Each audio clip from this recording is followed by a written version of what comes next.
December পড়া মানেই আমি ক্রিসমাসের ডেকোরেশন করে ফেলি বাড়িতে।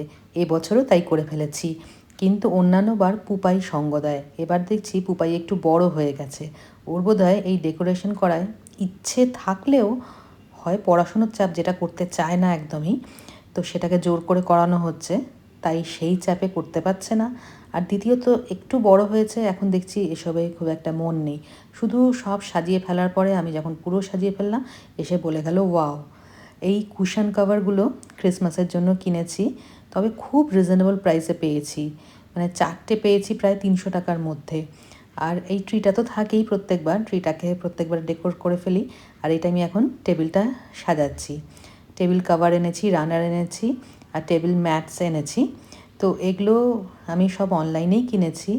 তো হালকা হালকা করে একটু সাজিয়ে ফেললাম। ক্রিসমাস ডেকর যদি না হয় তাহলে মনটাই যেন ভালো লাগে না, তাই না?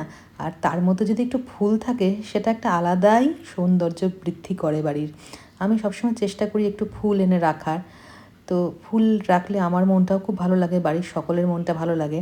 আর এই ক্রিসমাস বেড কভারটা, এটাও আনিয়েছি অনলাইনে। এগুলো প্রত্যেক বছরই পাতবো, এমন নয় যে এবছরের জন্য এনেছি বলে এবছরই শুধু ইউজ করব। আর এই কার্টেনটাও এনেছি। কেমন হয়েছে? Merry Christmas.